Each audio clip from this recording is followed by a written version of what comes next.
প্রিয় দর্শক, আসসালামু আলাইকুম, শুভ সকাল। আপনারা দেখছেন সিল টিভির প্রতিদিনের সকালের অনুষ্ঠান সংবাদ শিরোনাম। সংবাদ শিরোনামে সারাটি অনুষ্ঠান জুড়ে আমি সঞ্চালনে আছি মাহবুবুল আলম মিলন। সংবাদ বিশ্লেষণে আছেন আজকের অতিথি রীনা কর্মকার, শিক্ষাবিদ, সহসভাপতি বাংলাদেশ মহিলা পরিষদ সিলেট। রীনা কর্মকার সাবেক শিক্ষিকা এবং একজন রোটারির অন্যতম কর্মী। অনেক পদেই আপনি ভূষিত আছেন। আমাদের এখানে প্রায় আপনার বিশ্লেষণ শুনে আমরা মুক্ত হই। ধন্যবাদ। প্রিয় দর্শক, প্রতিদিনের নয়, আজকে আমাদের পত্রিকা এসছে স্টুডিওতে। জাতীয় পত্রিকা বাংলাদেশ প্রতিদিন এবং সিলেটের স্থানীয় দৈনিক এসছে উত্তর পূর্ব। দুটি পত্রিকা নিয়েই আমি শিরোনাম পড়ব, অতিথির কাছ থেকে আমরা সুন্দর বিশ্লেষণ শুনবো। বরাবরের নয়, আজকে অনুষ্ঠানটি পরিকল্পনা হচ্ছে শেখ নুরুল ইসলাম। আর আজকে পিআইন এগ্রো ফার্ম অ্যান্ড প্রোডাক্টস গোয়েনঘাটের প্রতিষ্ঠানের সৌজন্যে অনুষ্ঠানটি সম্প্রচারিত হচ্ছে। এর প্রতিষ্ঠাতা রোটারিয়ান এম এ রহিম, সাংবাদিক রহিমকে কৃতজ্ঞতা জানিয়ে অনুষ্ঠান শুরু করছি। এই প্রতিষ্ঠানটি কৃষি পণ্য উৎপাদনের পাশাপাশি অত্র এলাকার বেকারত্ব দূরীকরণে একটি ভূমিকা রাখছে। তাদের প্রতি আবারও কৃতজ্ঞতা। পত্রিকা পড়ব এখন। পত্রিকা পড়ার আগে আমি আজকে দিন তারিখটি জানিয়ে দিচ্ছি। আজ সোমবার 10 আগস্ট 2026 ইংরেজি, 26 শ্রাবণ 1433 বঙ্গাব্দ, 26 সফর 1448 হিজরি। আজ সূর্যোদয় 5টা 12 মিনিট আর সূর্যাস্ত হবে 6টা 39 মিনিট। বাংলাদেশ প্রতিদিন পড়ছি এখন। বিভ্রান্তকারীদের ব্যাপারে সতর্ক থাকুন, বাঁশখালীতে বিশাল জনসভায় প্রধানমন্ত্রী তারেক রহমান। 9 দফা দাবি হেফাজতের, বাবুনগরীর সঙ্গে বসবেন তারেক রহমান। চট্টগ্রামে দুটি, একটা হচ্ছে জনসভা, একটা হেফাজতের আমিরের সাথে বৈঠক। 9 দফা দাবি আদায়ের লক্ষ্যে হেফাজতের সঙ্গে বাবুনগরীর সঙ্গে তার বৈঠক হয়েছে। হত্যা গোপনে হটস্পট রেলপথ। রেলপথে যে হত্যাগুলো হচ্ছে এটা হত্যা নয়, মূলত হত্যা করে এনে এখানে রাখা হয় লাশ করার জন্য, মানে লাশের কোনো পরিচয় না থাকার জন্য। 26 ঘটনার পিছনে ভয়ঙ্কর হত্যাকাণ্ড। 5.5 বছরে 5,627 লাশ। বাড়ছে ডাকাতি, ছিনতাই ও চুরি। আরো খবর, হত্যা খবর, অনেক আগের হত্যা খবর আবার নতুন করে মন নিয়েছে। সালমান শাহ হত্যা চিত্রনায়ক, খুবই আলোচিত এই হত্যাকাণ্ডটা ছিল। বিমানবন্দর থেকে গ্রেপ্তার ডন কারাগারে, অনেকদিন পর সন্দেহভাজন ছিল, কারাগারে নেওয়া হয়েছে। জ্বালানি উৎসের বিচিত্র নিশ্চিতে তাগিদ। মাতারবাড়ি কয়লা বিদ্যুৎ কেন্দ্র পরিদর্শনে প্রধানমন্ত্রী। যুক্তরাষ্ট্রের সঙ্গে আলোচনা নাকচ করলো ইরান। যে যুক্তরাষ্ট্রের বিপক্ষে যাওয়াটা কত বড় শক্তিশালী ব্যাপার, সেটা করে কিন্তু ইরান দেখিয়ে দিল আর কি। এই ধরনের খবর আমাদেরকে পড়তে হচ্ছে বা পত্রিকায় এসছে। আরো খবর, চ্যালেঞ্জ খাদ্য নিরাপত্তা। বেলকুনির টব হোক কিংবা বিস্তীর্ণ কৃষি জমি, গাছের বেঁচে থাকার জন্য প্রধান অবলম্বন মাটি। প্লাস্টিক দূষণে উর্বরতা হারাচ্ছে মাটি, বাড়ছে আমদানি নির্ভরতা। ইন্টারনেটের ধীর গতি। কাদেরের নির্দেশে শেখ হাসিনার অনুমোদন বাস্তবায়নের পলক। সেই 2 বছর আগে, জুলাইয়ের ঘটনা বলা হচ্ছে, 2 বছর আগে। বাংলাদেশ ব্যাংকের রিজার্ভ চুরি, অনেক আগের ঘটনা। 97 বারের মতো পেছালো তদন্ত প্রতিবেদন। 97 বছরে এই তদন্ত যারা করছে যে তারাই পেছাচ্ছে খালি সময়। এর মধ্যে কি আছে যে আল্লাহ জানে। কি ওই যে আর বলা নেই, ডাল মে কুচ খেলা হয়। প্রধানমন্ত্রীর সঙ্গে আজ ত্রিবেদীর সাক্ষাৎ। ভারতের কূটনৈতিক প্রতিবেদক থেকে প্রধানমন্ত্রী তারেক রহমানের সঙ্গে প্রথম সাক্ষাৎকারে আগে ভারতের হাই কমিশনার দীনেশ ত্রিবেদী বলেছেন, দুই দেশের প্রধানমন্ত্রীর মধ্যে আলোচনার মাধ্যমে অনেক সমস্যার সমাধান হবে। আমাদের প্রতিবেশী দেশ সমাধান হোক, সেটাই আমাদের প্রত্যাশা। আর একটি আন্তর্জাতিক খবর, আমেরিকার সাবেক প্রেসিডেন্ট বাইডেনের শরীরে ছড়িয়েছে ক্যান্সার। এই ছিল মোটামুটি বাংলাদেশ প্রতিদিনের প্রথম পৃষ্ঠা। শেষ পৃষ্ঠার খবর পড়ে শোনাবো, তারপরে অতিথির কাছে আসবো আমরা বিশ্লেষণের জন্য।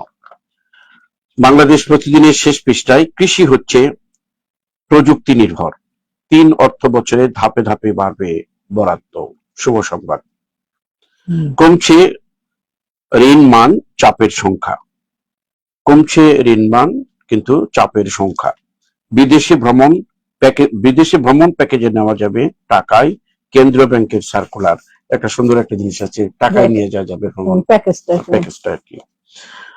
আপিল বিভাগ মামলা ছাড়া খায়রুল হককে গ্রেপ্তার নয়।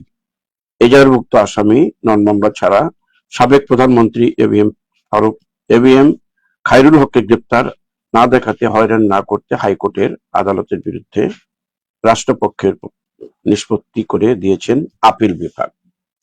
দেশে মোট ভোটার 12,86,00,000। মন্ত্রণালয়ে পাঠানো হচ্ছে আচরণ বিধি।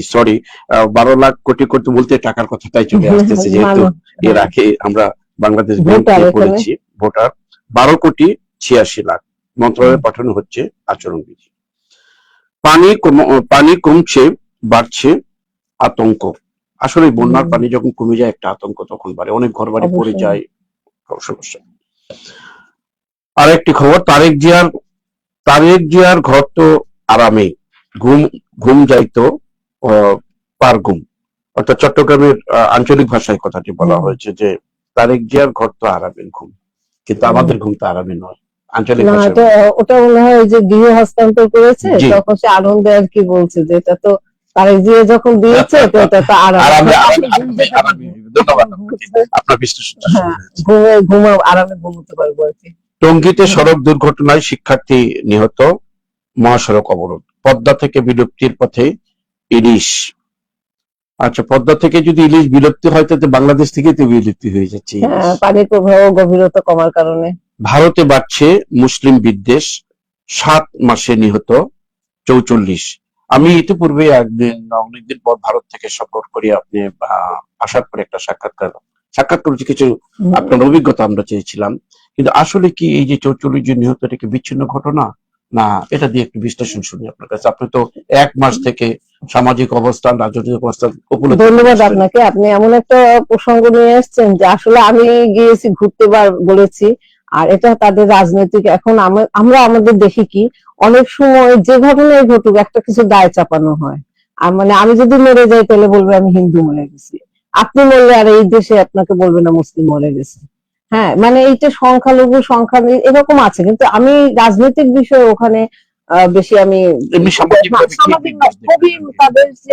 তাদের যে মানে সহাবস্থান, আমি নিজেই তো অনেক জায়গায় দেখেছি যে তাদের যে সহাবস্থান হিন্দু মুসলিম আমার ভালো লেগেছে। মানে তাদের মধ্যে যে আন্তরিকতা এখনো। আমি আপনার সাথে আরেকটু মিলে নিয়ে, আমি প্রায় 2 মাস আমি যে দেখেছি, আমি তো সব দেখিনি, চিকিৎসা ক্যান্সারের দিয়ে আসলো ওখান থেকে 2 মাস। আমি ভদ্রমহিলা বয়স অনেক বেশি, প্রায় 70-এর কাছাকাছি। উনি যা এই 2 বছরে ওনার আত্মীয় স্বজন 3-4 জন ছিল সাথে, ঘনিষ্ঠ লোক, তাদের কাছে জিজ্ঞাসা করে দেখা গেল যে না আসলে অত্যন্ত মানে সম্প্রীতি সেখানে বজায়। আমি একটা বাস্তব কথা বলি, মানে আমাদের এলাকায় উনি ছিলেন পিপি ছিলেন, তার মানে ভাই সিদ্দিক ভাই, তার ওয়াইফ ছিলেন।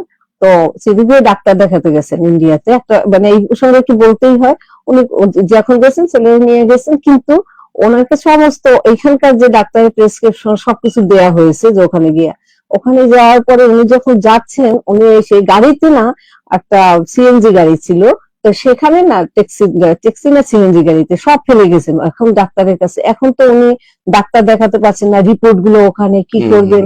হঠাৎ করে বাংলাদেশে একটা ইন্ডিয়ার টেলিফোন আসছে। টেলিফোন আসার পরে, এটা মানে আমার নিজের খুব ঘনিষ্ঠ মানুষ, হ্যাঁ ভাই বললো, মানে আমাকে বলে করলো যে সাথে সাথে বলছে, টেলিফোনে শুনে তো একটু ভয় পেয়ে গেছে যে ইন্ডিয়ার টেলিফোন। তখন করে বলে কি আপনি কে, এইটা তার নাম বলে। উনি বলে আপনি কি করে জানেন? তখন বলে যে দেখেন আপনার এই নাম্বারটা খুঁজে পেলাম, এরকম এরকম কাগজগুলো সব, প্রেসক্রিপশন গুলো সব ফেলানো হয়েছে, তো আমার সব ঠিকানা দিয়েছে, এখানে একটু যোগাযোগ করতে বলবেন, আমি সব রেখে দিয়েছি। তখন উনি যোগাযোগ করার পরে, এবং ওনার একটু থাকার একটু ঠিক মতো থাকার ইনে, সেই হিন্দু কিন্তু তারা আবার, আর ভাবি তো এই বাংলাদেশে। তখন ওই ভাই তার বাড়িতে গিয়ে সে রাখার ব্যবস্থা করলো, সমস্ত কিছু অ্যারেঞ্জ করলো। উনি বললেন যে এরপরে মানে তার সাথে মানে আত্মীয়তা হয়ে গেছে, মানে মানুষ যে এত আন্তরিক হতে পারে, উনি মানে সেইটা চিকিৎসাই আসলে পত্রিকায় যখন আসে একটু আমাদেরকে ভাবিয়ে তুলে। আসলে মানে বাস্তব ঘটনা, এটা মানে আমি নিজের থেকে। অনেক ধন্যবাদ, আপনার অভিজ্ঞতাটা আমার শোনার জন্য, সেদিন আমরা শুনেছি কিছু। এই ধরনের সম্প্রীতি বজায় থাকুক, এই প্রত্যাশা অবশ্যই সকলে অবশ্যই থাকবে সব দিকে আমাদের। আমাদের আহ হুম। আবারও হামের খবর আসছে, হামের উপসর্গে আরো 6 শিশুর মৃত্যুর এটা যেন বাড়ছে মিছিলটা। এটা হচ্ছে গিয়ে আর কি সবচেয়ে মানে আমরা দেখেছি যে হামটা কিন্তু কমে গেছিল, সেইখান থেকে এখন এত বেশি এটা খুবই মানে আমাদের জন্য একটা আশঙ্কাজনক, আমাদের জন্য দুশ্চিন্তার বিষয়। হামের কিন্তু উপসর্গে মারা যাচ্ছে, হামে মারা যাচ্ছে, উপসর্গ হলে তার উপসর্গ হচ্ছে কিন্তু তার কিন্তু প্রমাণ করার আগেই মারা যাচ্ছে।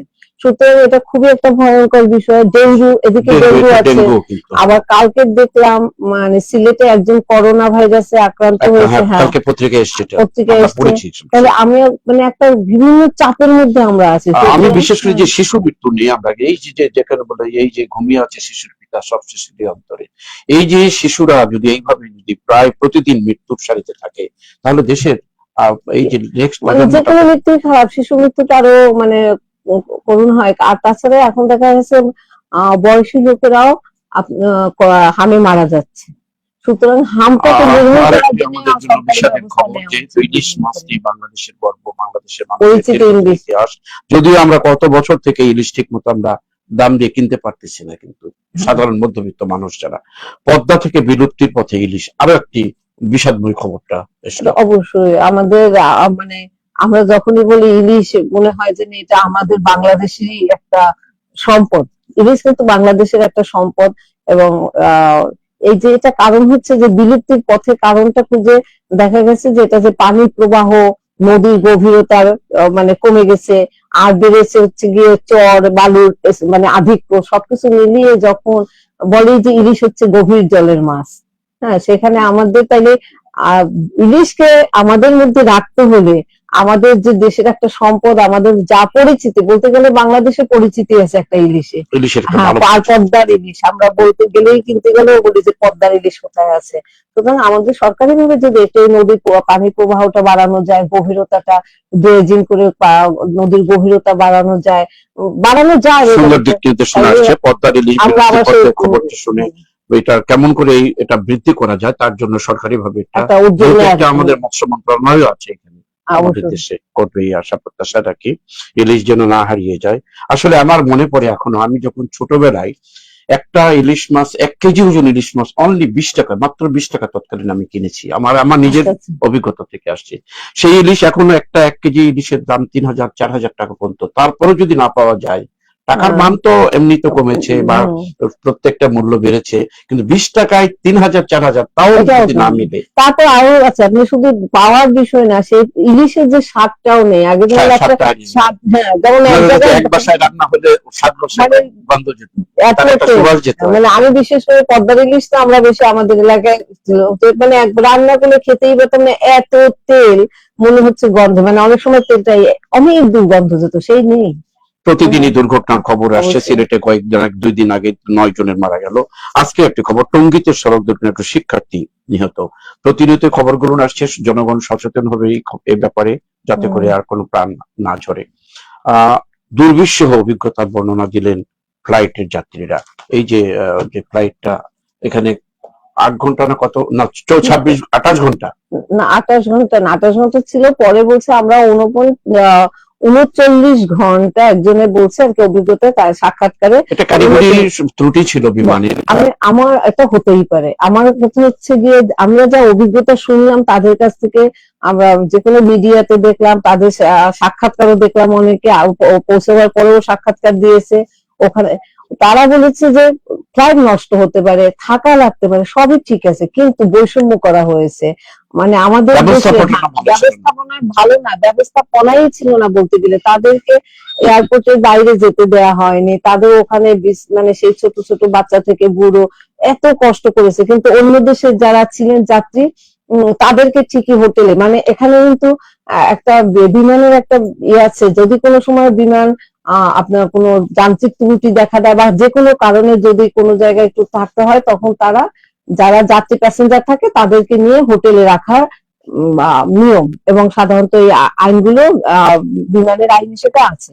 কিন্তু বাংলাদেশিদের জন্য আমাদের সবচেয়ে এটা দুর্বিষহ অভিজ্ঞতাই বলা যাবে, এবং এটা আমাদের জন্য খুবই খারাপ একটা খবর যে আমাদের দেশের মানুষদের তাদের কোথাও রাখেনি। আসলে আমাদের দেশের রাষ্ট্রদূত সেখানে আছে, রোমের মধ্যে রাষ্ট্রদূত আছে, এটাই তো এবং বিষয়। কূটনৈতিক মানে ইয়াটা যদি আরো একটু গভীরতা হতো, অবশ্যই তাহলে এটা অবশ্যই হয়তো এখান থেকে একটু আমি উত্তরণ হতো। এটা তো কূটনৈতিক ব্যর্থতা অবশ্যই। আমি তো এটার জন্য বললাম যে আপনি কেন তাদেরকে, সেই ছোট 4 মাসের বাচ্চা নিয়ে একজনকে দেখেছি যে ফ্লোরে, তার সে কোথাও কোনো খাবার দাবার পর্যন্ত ছিল না। আমরা যেন ভবিষ্যতে এই দুর্বিষহ ঘটনার মধ্যে না পড়ি, আমাদের কূটনৈতিক অবস্থানটার জন্য প্রত্যেকটা দেশের সাথে, যেখানে আমাদের রাষ্ট্রদূত আছে, যাদের সাথে আমাদের সবসময় ডিলস এবং করার সুযোগ আরেকটা আছে। জিনিস এখানে বেশি লাগছে, ওরাই যারা বলেছে, বলে আমরা এখানে এই অভিজ্ঞতা নিচ্ছি যে দুর্বিষহ অভিজ্ঞতা, আমরা কোথাও হোটেলে নেয়নি, আমরা না খেয়ে আসি, শোয়ার জায়গা নেই, অথচ সব জায়গায় বলা হচ্ছে তাদেরকে ব্যবস্থা করা হয়েছে। এই যে একটা মিথ্যে সংবাদ, এটা ওদের প্রতিবাদ থেকে আমরা জানলাম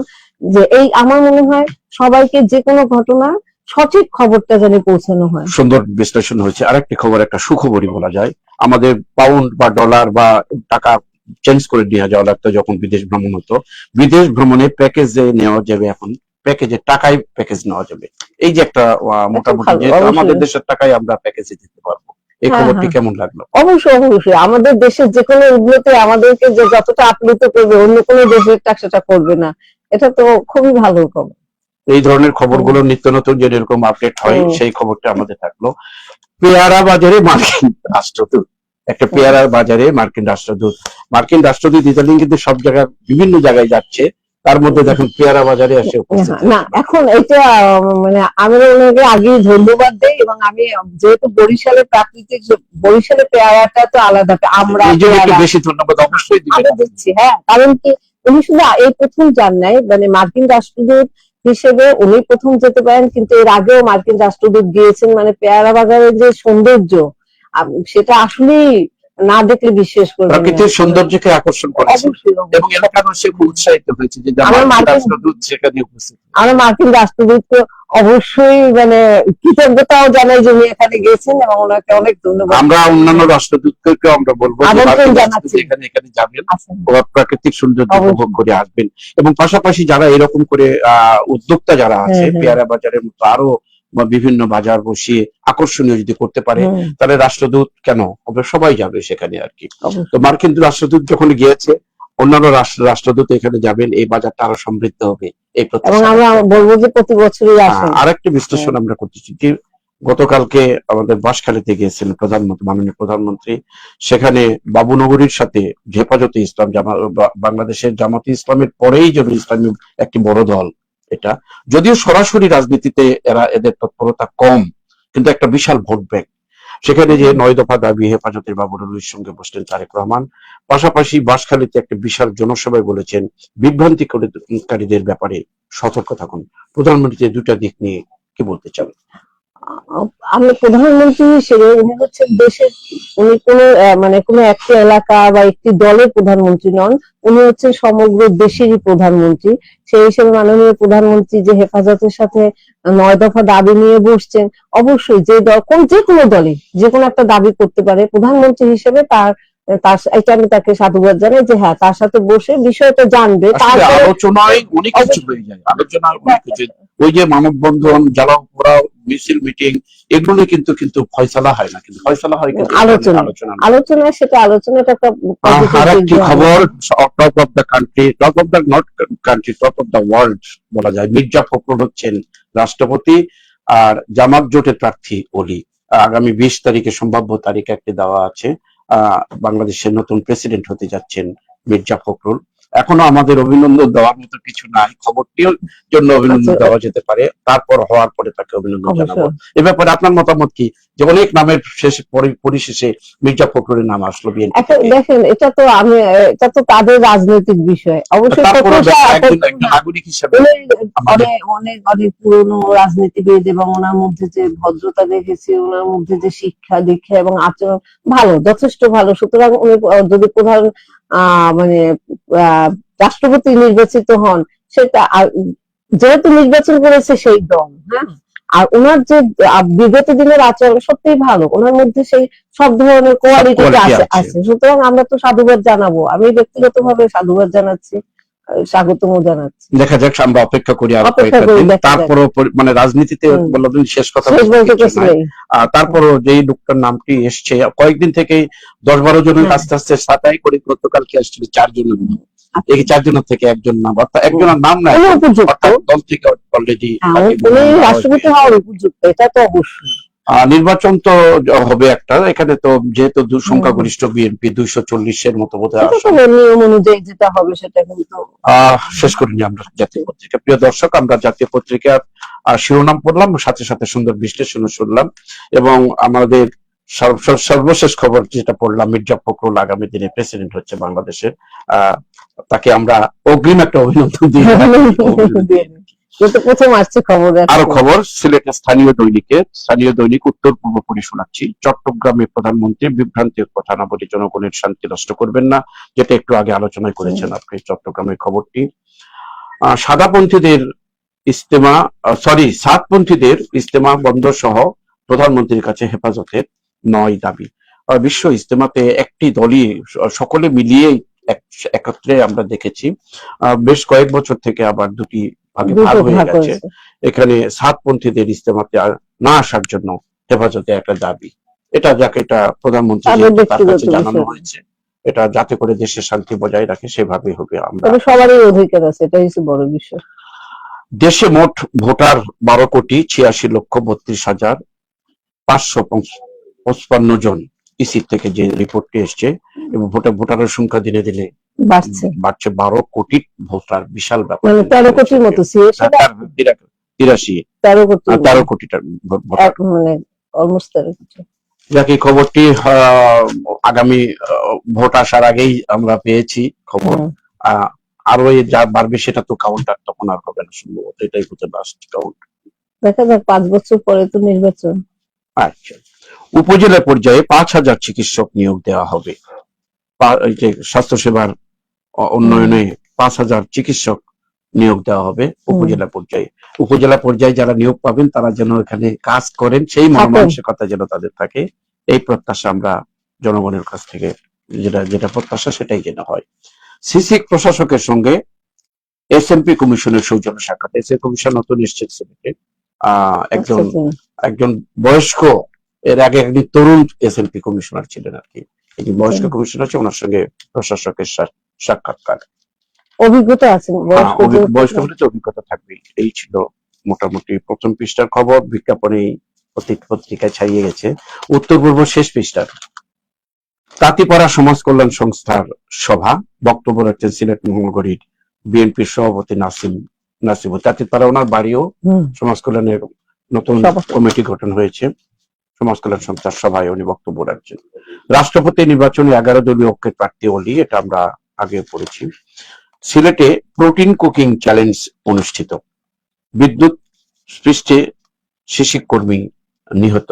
অত্যন্ত মর্মান্তিক ঘটনা এটা আর কি, যে কোনো জনের জন্য মর্মান্তিক, আর একজন শিশিকের কর্মী হয়ে তাকে বিদ্যুৎ স্পৃষ্টে মৃত্যুবরণ করতে হলো।